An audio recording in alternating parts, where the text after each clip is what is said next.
todavía no me termina de quedar clara, ¿no? Los países dentro del multilateralismo, y lo observamos en las últimas conferencias de Naciones Unidas sobre cambio climático, los países menos desarrollados hacen un esfuerzo tremendo por ser parte del juego. ¿Por qué entonces dar oportunidad a un espacio que los excluye de manera tajante? ¿Y cuál va a ser esa relación, digamos, vinculante que también mencionaban hace rato en la participación?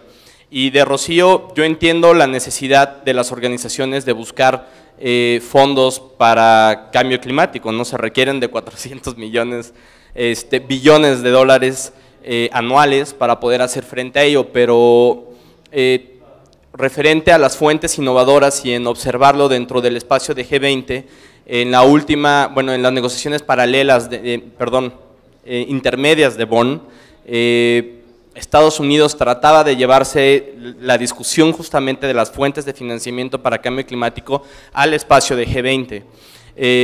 Parte de los riesgos que las organizaciones observábamos de que las fuentes se fueran a un espacio como G20 y no estuvieran en el marco del multilateralismo de Naciones Unidas era justamente cuáles iban a ser los controles en los compromisos, no solamente en los compromisos, sino además también en los pagos, en cómo se va a desembolsar el dinero, cuáles iban a ser estas reglas que aún están en discusión y los países menos desarrollados querían formar parte de. Entonces, ¿cómo tú observas, cómo Oxfam observa el llevarse esta discusión a un espacio como G20 cuando las organizaciones temíamos que Estados Unidos se lo llevara justamente ahí y no quedara en Naciones Unidas? ¿Qué pasos podrían, que sería una propuesta temática, ¿no?, para el G20 y yo creo que para muchísimos gobiernos, ¿no?, para encaminarnos como humanidad hacia la construcción de una nueva estructura económica? Porque obviamente lo que hasta ahora ha dado como resultado el sistema capitalista neoliberal es el incremento de la pobreza y las desigualdades y las crisis que se van sucediendo unas a otras. Entonces ya esto está como maduro para pensar en que pudiéramos crear, generar como humanidad una nueva estructura económica que iguale mucho más la justicia para todo el mundo, ¿no? Thank you very much for these very stimulating comments and points which you brought in, and I think you are in a very good starting position to shape the Mexican agenda or the presidency here, and that the government, I think, will really appreciate all sort of the input and the contributions which you can make. I'll just briefly go through the points. The first that Zira Wen mentioned, I think the rising powers that are members of the G20 at this moment are still very ambivalent or ambiguous about their role and the future shape of the G20 with regard to the formalization. I do not know of any clear statement where they say now we should have a secretariat, we should have a charter and bylaws or whatever. So they're still holding back. For a while, especially in China, there was a discussion that, let's say, the academics felt this is a trap. The Western countries are setting up a trap to catch us and make us sort of the servants of their agenda. I think that phase is over. They have the rising powers, that people that I talked to, the opinions I heard, is that they have come to realize and they come to the point that they understand they are really at equal footing. They're really determining the agenda, and nothing can be done against their will within the G20. So they see it as an opportunity, but they're still sort of open what shape it should take in the future. With regard to the multilateral process here, I see, and I have a pragmatic view, I think the G20 is of value if it serves or if it promotes multilateral, universal political processes, and this could take a certain different functions. It serves as a platform for dialogue so that these important countries and their actors begin to understand each better, appreciate each other's view. They could go out and search for convergence of positions so that they have, let's say, a corridor of agreement, but then they would need to bring it into the formal processes of the multilateral organizations, like at the climate, the COP's Conference of Parties for the Climate Convention. And I think the G20 countries are very much aware that they have to operate in this way, also have more formalized interaction with the United Nations. For example, they could have briefings with the UN General Assembly before each summit and after the summit for the debriefing. I see it moving in this way, but nothing is certain yet. So it's still also very much in flux and open.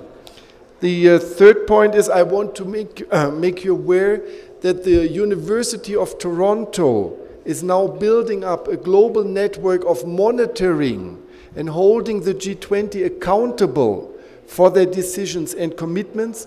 They have done a marvelous job for a long time doing monitoring on the G8, and now they're expanding this on the G20, and might be of interest to you NGOs and also the academics to look at the website and see what use you can make of these reports. They're providing a huge report for Cannes, very detailed, very specific on country policies in terms of implementing the decisions of previous summits, and possibly you could even find a role where you can contribute to this effort, because it's a very open, participatory, networked approach there. University of Toronto.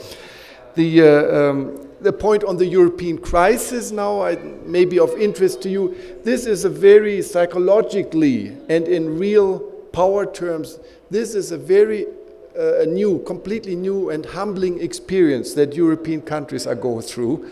Now we are in the need of help. We need global solidarity, and the roles are completely turned around. So I think it's good for us to live through it, and we now, the European societies, face the challenge of managing relative decline, so that our citizens begin to understand we're not in the center of world politics anymore at the power structure, but still, our life can be very good, and we should continue to promote and contribute to global efforts, to global well-being, and to global governance. My final point is on the Mexican presidency now, the journey which is ahead of you. I wish you good luck to the government and to the NGOs. I think you can make a lot of very interesting experiences in that way, make your voices heard, bring in and be part of a global discussion on the future of solving our problems. In all of this, there are no easy answers. I mean, and nobody has all the answers there, and has always the right answers to everything. So there's a lot of spaces and need for opening up and for dialoguing, understanding each other's views better. And I think the world public very much appreciated the leadership role of Mexico for the COP16 meeting last year in Cancun.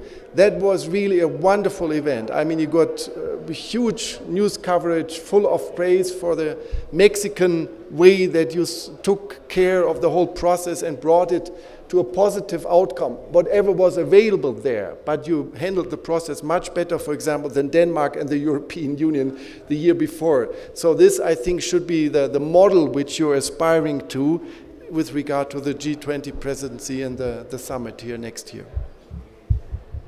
En la parte de participación coincido completamente con Arely, no es una reunión nada más, o sea, es un proceso que se va a seguir a lo largo de la presidencia del G20. Mayores detalles sin duda se van a dar a principios del próximo año. Todavía este año todavía no es la presidencia mexicana, entonces estamos respetuosamente dejando todavía los espacios que ahorita no son de la presidencia, y a principios del año se darán toda esta información, además de mayores detalles y precisiones sobre la agenda mexicana y sobre los intereses que se seguirán. Y pues, al final, como una gran experiencia, sin duda fue la COP16. Tuve la oportunidad de ir a ayudar a algunas delegaciones allá como parte de la Cancillería, y el último día, el día del cierre de la sesión, creo que para todos los que estuvieron fue impresionante, que eran las 3 de la mañana cuando entró la canciller a cerrar las sesiones, y el reconocimiento de más de 2.500 personas que estaban en la sala fue realmente impresionante para todo el mundo que estaba ahí. Yo creo que no dejaron de aplaudirnos unos 4 o 5 minutos, una sala abarrotada con 2.500 personas, todas las partes estuvieron ahí. Entonces creo que fue una experiencia a la que se refirió el profesor y a la que pues, tuve la suerte de estar ahí. Espero que con ese entusiasmo llegaremos el próximo año a trabajar este otro gran reto que se nos pone enfrente. Sí hay riesgos, no cabe duda que hay riesgos. Probablemente no es la forma perfecta de conseguir recursos para el clima y conseguir que se llenen las arcas del Fondo Verde, pero es la única que se está discutiendo en este momento de manera seria y la que tiene un momento político importante para que suceda. Habiendo dicho eso, también es importante destacar que no recae en el G20 y no solo en el G20 la implementación de mecanismos innovadores de financiamiento, recae en los sistemas bancarios nacionales, en las secretarías de Haciendas o Finanzas de los diferentes países, y el reto para nosotros será cómo hacer que este tema que se ha estado discutiendo en G20 aterrice en las diferentes realidades nacionales y que los mecanismos que se han diseñado para, de alguna manera, para reembolsar los costos en el caso del esquema del transporte marítimo internacional lleguen efectivamente a las arcas de los países en desarrollo y se utilicen efectivamente en los países en desarrollo para financiar proyectos de cambio climático, de apoyo a mujeres, etcétera. Por un lado. Luego quisiera nada más hacer 2 comentarios sobre la pregunta inicial. Si bien el G20 no adquiere acuerdos vinculantes, sí son acuerdos de alto nivel político porque los hacen los jefes de Estado y los líderes de gobierno. En efecto, ya se han empezado a crear sistemas para dar seguimiento a los acuerdos del G20. Uno lo mencionó el doctor, que es de la Universidad de Toronto. Tiene un gran sistema para dar seguimiento a los acuerdos previos, a lo que están haciendo en este momento y a lo que tendría que venir, pero no hay mecanismos actualmente formales dentro del G20 que respondan a la sociedad civil y los tenemos que empezar a crear. En ese sentido creo que tenemos un reto muy importante de cómo hacer que más gente se interese en este tema. Se mencionaba al principio que el G20 parece un tema muy técnico, de especialistas, muy específico. ¿Cómo hacemos que las distintas agendas financieras, de desarrollo, etcétera, que tiene el G20, cómo hacemos que sean más digeribles para la sociedad? Porque eso va a implicar una mayor presión pública y una mejor rendición de cuentas. Y finalmente nada más quisiera dejar como en el tintero el tema del sector privado. Es una discusión que está iniciando un poco dentro de algunas organizaciones de sociedad civil, de academia, etcétera. El sector privado tiene una gran responsabilidad en las crisis actuales, tanto a nivel del sector de alimentos como en el nivel financiero. Será un tema en el que Oxfam trabajará en el futuro y que presionaremos para que también lo toque el G20 y le venga acá al gobierno, nada más.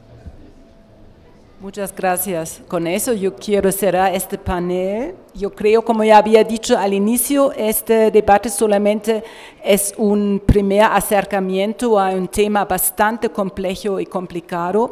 Y yo creo el gran reto para todos nosotros es realmente de tratar de aterrizarlo al nivel de nuestras vidas cotidianas. Por ejemplo, ahorita no se mostró tanto, pero digamos en los debates sobre el pilar de infraestructura, eso tiene mucho a ver con el tema de agua, por ejemplo, y todos sabemos toda la complejidad. Por eso nuestra intención es en los próximos meses de hacer otros debates sobre G20, pero con temas más específicos para que esta cosa tan abstracta, etcétera, realmente se muestra sus efectos en la vida cotidiana.